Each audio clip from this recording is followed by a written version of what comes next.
Welcome to Health Stealth Radio, where we move away from the mundane to gather insights from the shadows of enterprise and patient cybersecurity. Yes, we surely believe that traditional themes like endpoint software and zero trust are critical, but given massive advances in AI, remote and wearable device hacking, and data hostage negotiators, there's a much darker side to cybersecurity, and not everyone is quite willing to talk about it in public.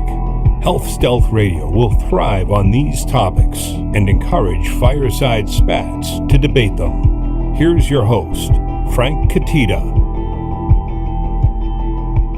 Welcome to this special edition of Health Stealth Radio, live from Vive 2024 in the City of Angels. I'm your host, Frank Catita, and what a treat we have for you today. I'm in the company of this force of nature, Dr. Tina Shah, aka Tina the Great, and you'll soon learn why she has this tag. Tina is a practicing physician and national expert in workforce well-being, public policy, and healthcare technology. In 2022, she was handpicked by the Surgeon General to serve as senior advisor and created the nation's first strategy to address worker burnout and the Great Resignation in healthcare. She also served in both the Obama and Trump White House administrations with a dual appointment at the U.S. Department of Veterans Affairs. Among her work at the VA, she was the first national director of clinical well-being, and she's most proud of expanding veteran access to primary care by optimizing electronic medical record-based workflows. Tina is now chief medical advisor for Bridge, a cutting-edge AI well-being platform. First of all, I think it's just a great opportunity for us to connect again. I've had the great opportunity to watch your rapid career trajectory, dating back to the times that we were doing and you were chairing Burnout conferences and your work with the Surgeon General's office. Before we get into the bridge technology and AI and all that stuff, from a personal branding point of view, can you tell me a little bit about the journey of how you got to where you were, from where you were, to where you are now? Because it's pretty amazing. Yeah, absolutely. Frank, you know some of this story, so I will try and add a couple of spicy details. Our audience doesn't. That's okay. Here's the bottom line. I was marching along the typical path of a doctor, and then I had this feeling, and I didn't quite know what it was at that time, but 4 years into my medical training, I was a pulmonary and critical care fellow. I had this very specific thought pop up, and it was, I'm leaving medicine. I can't stay in. I need to get out. I have student loans. I know I need to make money, but I can't do it as a doctor. So I was not really sure why I felt that way. It turns out I was burned out. And it was because despite working with good people, I was in a toxic workplace, as in the demands were more than I could actually fulfill as an individual. But I've now been working on burnout for over a decade because of what happened to me. And I just think, what a cool profession we're in as physicians or as clinicians. But unfortunately, more than 50% of folks, and I'm quoting some statistics from the world of physicians, in some data we're showing 63% of doctors are burnt out. So when I wrapped my training, and thankfully I became a pulmonary and critical care doc, I stayed in my clinical fellowship. I then took a pretty crazy step, which was I became a White House fellow. And what that is the nation's leading public service program, and it's for mid-career professionals. So I had a dual appointment in the Obama White House and the Trump White House, and the U.S. Department of Veterans Affairs, where I became VA's first director of clinician well-being. And that opened my eyes up. In fact, I drank the tech Kool-Aid. That's when it first happened, Frank. You hear it first. I remember doing this one project, and this was about reducing in-basket messages in primary care. And this is why I drank the Kool-Aid, because in 3 months, we were able to save about an hour and a half of clinician time by getting rid of low-value alerts, their equivalent of in-basket messages. And that allowed VA to see 18,000 more vets a week in primary care. Yeah. So I was just thinking, wow, okay, I believe that doctors and nurses are elite athletes, so are case managers and PT and OT. They train and train, we put them on a track, but we also sort of make it hard for them to run the race, and we're surprised that they can't run that fast. And what would it take to take the shackles off so they could run really fast? So the VA was sort of ahead of the curve in that regard, right? Because we always have a stereotype of that, it's just bureaucracy, it's burden. with so many other things, funding and everything. So they took the lead. Yeah, that's right. And actually, at that time, VA had lower burnout rates than the average health system in the private sector. Yeah, it really laid the foundation for me. And after that, I really started thinking, you know what feels good in my heart? It's working on burnout, but thinking about how to leverage tech for burnout. So it then pulled me to a health system called Wellstar, which is based in Georgia. I eventually became the acting CMIO during the pandemic. And this was walking the walk, right? So as we were implementing virtual care, how do you do it in a way that minimizes burnout and cognitive load on clinicians? Oh my gosh. Okay. I mean, we got a 2-hour segment here, right? Okay, on yeah. that alone, yeah. Yeah. We don't know. We totally could. Bring me back if you want. Oh, it will be part 2, act 2. Love it. Okay, here's the thing. Doctors just need to know. So if you give them a 5-page tip sheet, you know exactly where that's going. It's going in the garbage. So what we did was we came up with a 3x3 grid, and it literally said, here's the type of virtual visit. Is it telephone? Is it, an asynchronous message, or is it a video visit? Here are the 3 things you have to put in your note. And here's the 1 code you have to drop. And on the back end, we sort of automated switching for whichever payer it was. But we can't give doctors more clerical work. We need to give them simple things because the work they're doing is already so complicated. So that was it. It was practicing how do you on the back end get revenue cycle together with IT, with compliance, with coding to kind of negotiate this before it even hits a doctor. So I'm sort of curious, with all the attention on wellness and burnout, are we seeing any progress really being made on the whole? Or I mean, is this one of those things where the realization and acceptance of the problem actually increases the appearance of the number of victims we have out there? I mean, there was this long period, and there continues to be a period of silence. I can't have that fingerprint on my record, otherwise I'll never get a job again. Is that dynamic changing? I think the stigma is starting to shift, as in we're starting to address it. There's been considerable work by foundations, including the Dr. Lorna Breen Foundation, that's trying to destigmatize accessing mental health. I mean, if I had an ankle and I broke my ankle, like no one would tell me to just walk it off, right? And the same should be thought about with mental health care, which is closely related to burnout, although separate entity. We're still struggling though. I think a lot of folks, and it might be generational, depending on how long you've been in the profession, you may not be able to speak in terms of, I feel burnt out, and say it openly. So we have this challenge, but then we have proxies. We see people's intent to leave. We see people reducing clinical hours. And those are really good measures of exactly how bad burnout is. We're still in the middle of the disaster, right? So while the pandemic's burden is not as heavy, we have people that have worked so hard that their reserves are drawn. And it's even more apparent, at least for me on the front lines. I work part-time as a pulmonary and critical care doc, and my colleagues, I'm watching them and working full-time, dealing with all the paperwork they have to deal with in addition to a crashing patient. They're like hanging on by a thread in some respects, doing amazing medicine, but they're really being set up for hardship. So you have technology now that's helping to alleviate that problem.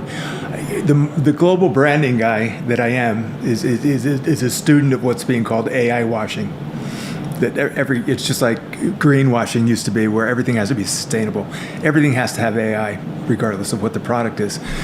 You just got a very impressive round of funding. So there are believers out there. God bless you.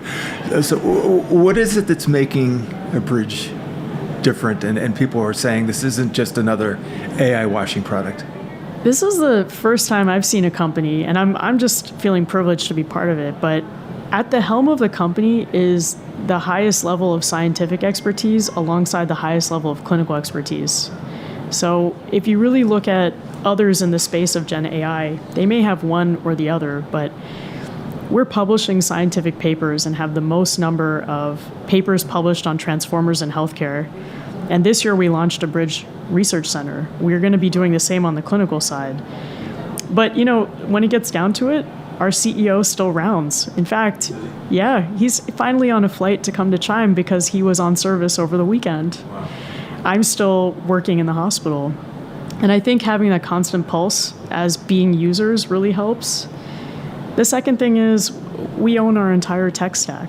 So I think if you're not beholden to these large power tools, you have the ability to iterate very quickly and to handle the fact that medicine is moving at a light speed's pace, right? Every other day there's a new biologic that's announced. So from just incorporating brand new names and brand new procedures to being able to accommodate what clinicians actually need, I think that's a differentiator. Is there a data set that you're capturing that's a little bit different? I mean, do you see the metrics different? We are founded on a healthcare data set, and I think that's important too, because if you use some of these larger...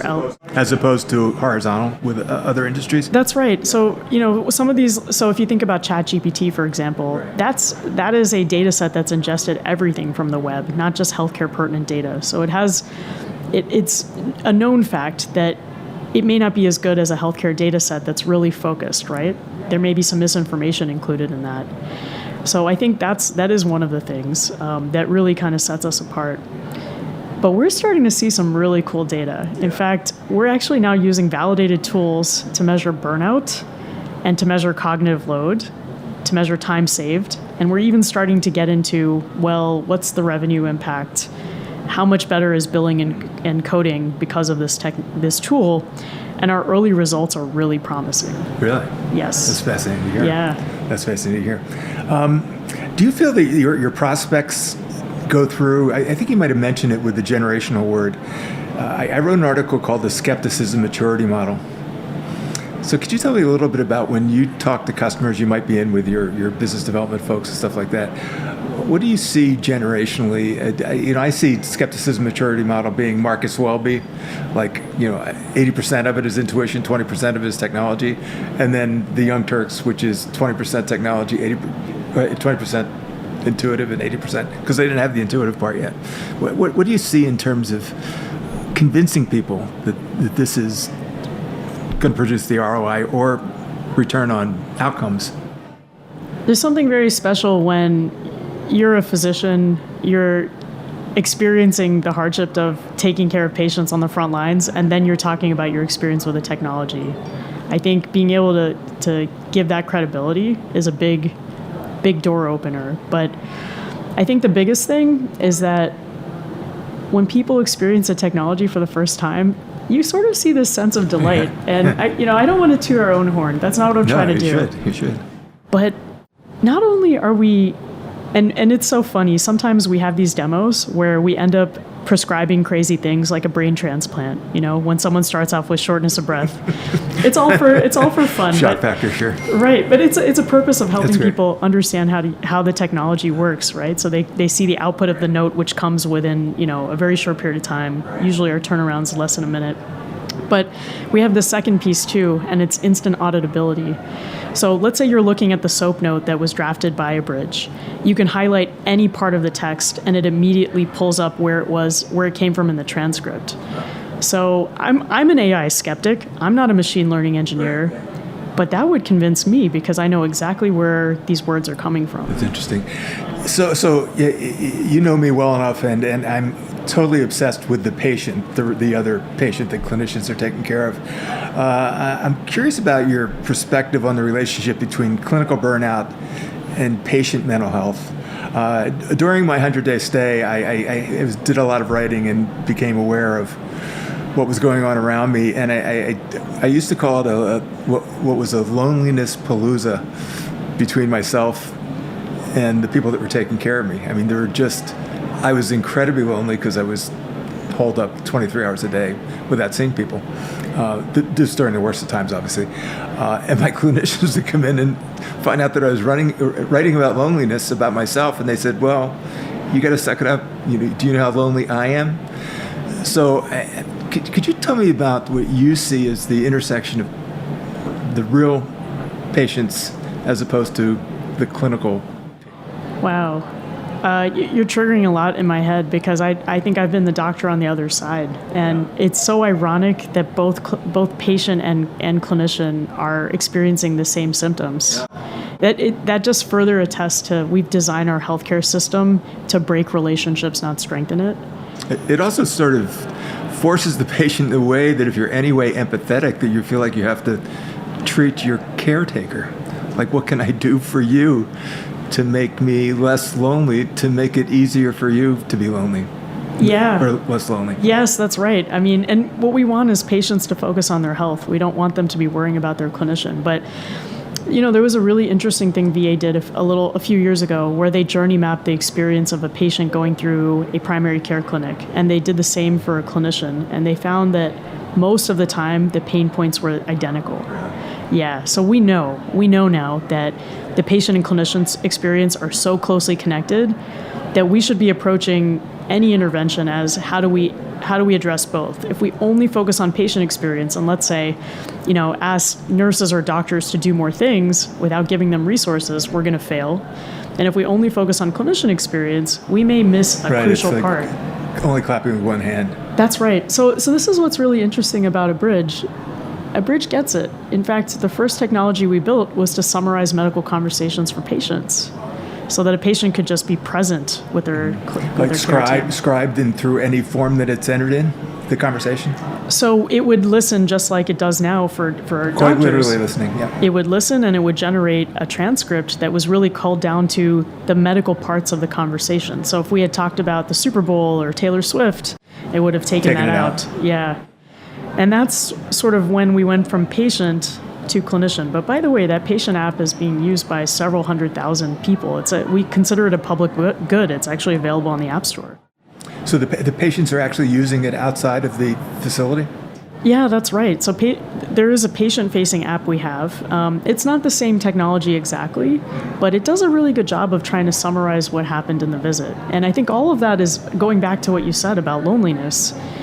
Technology and all these other things in healthcare have literally isolated you from your care team, right? And vice versa. So technology like this is intended to get the obstacles out of the way and allow us to look in each other's eyes. Right, and yet at the same time not sort of remove some of the sentient aspects of technology. That's the hardest thing, as we all know with AI. That it doesn't have a soul yet, anyway. Right. So how do we get what we need strictly from a healthcare point of view, and yet keep some of the emotional stuff in there that's really part of the care. Well, so interestingly, we're starting to see that this technology is helping patients build trust in their clinicians. We don't have a formal study out yet. We've designed one. We're hopefully going to kick that off soon, but this is the first time, and I'm talking about medical note summarization, not clinical decision making, because I feel like that's a whole different category. That's the scary part. But can you imagine going to a doctor's office and actually feeling like you trust your doctor more? This kind of makes sense because they're going to be listening to you, right? They're not going to be distracted typing on the computer. There's something there. It makes me very optimistic, and I only wish we had this when you dealt with your crazy ordeal of kind of experiencing healthcare. What would have your experience been like? Yeah, and if I got rid of a lot of it, I wouldn't have the great content that I have right now to be able to talk about. I thought it was interesting that some of the most important things in my record, medical record, nobody read because they were written sort of in Shakespearean fashion at the end of it. So I couldn't get ice chips for weeks when I was approved to get ice chips. For me, that was the biggest thing in the world. It's a huge thing. It was the biggest thing in the world. It was an ice chip because I had no water intake at all for weeks. So, finally, battling those kinds of things. And the interoperability parts of it were just amazing. So, those kinds of things are sort of crazy that people do their jobs. And, the problem is when sick people are really sick, they can't give their patient satisfaction score at the moment. This is one of my biggest beefs. You'll see me writing about it and speaking about it. Like when you're in the Uber, they're already asking you for how the ride's going. At the moment, it's momental, I think it's called, or what I'm terming it. So that's sort of what I'm looking for, because everything is retrospective. It's a Press-Ganey survey or one of the other survey firms that do it, and that 100 days. And day one is a long time ago and a lot of different experiences. So I want to make sure I stay sensitive to your time. What do you think are some... We're all in the really high-tech business, and you're like out there on steroids. What, given all the years that you've done wellness things, are some of the lowest tech things that you can do? when it comes to burnout, you mean? Burnout and wellness in general, especially burnout. Like, everybody says, well, you got to do this, you got to take care of the scribing stuff, you got to, the record keeping. I mean, what are people doing just to make people happier without technology? I just love your question, Frank, because I think embedded in that is that tech is not going to solve our decades-long problems that have gotten us to this point where more than half the workforce... Of which it created in many cases. Oh, yes, 100%. So I do think there's a role for tech, and obviously, working for a Bridge as Chief Clinical Officer, I am completely bought in because I've experienced it myself with what the tech can do. But you know what? If we were to go back to basics, the first thing would be getting rid of stupid stuff. And I wish I had coined that term, gross, but it came off of a paper published in the New England Journal of Medicine where they literally did, and I think it might have even been a Survey Monkey, leadership at a health system in Hawaii sent out a survey that said, what is essentially stupid and how would we fix it? And they basically got all sorts of feedback to the gist of, I'm being asked to document this thing, but it's not relevant for my role, or it's not relevant for the patient. Maybe being asked something, about dentures when you have a pediatric patient, right? Something completely irrelevant. And what they did systematically was sort of take all the feedback of what should be fixed because it's low value or no value, and then they started creating a traffic light report. Yeah, so anything that they could fix right off the bat, they would fix it and they would report it on an internal dashboard and make it green. Anything that was in process, they made it yellow. Anything they couldn't do, they would actually give feedback as to why, like, no, we're unable to increase salaries at this time. I think those basics are huge. And they're not that hard in many cases. They're so ridiculously simple. Yeah. Those are great points. So I want to keep it fair on time here.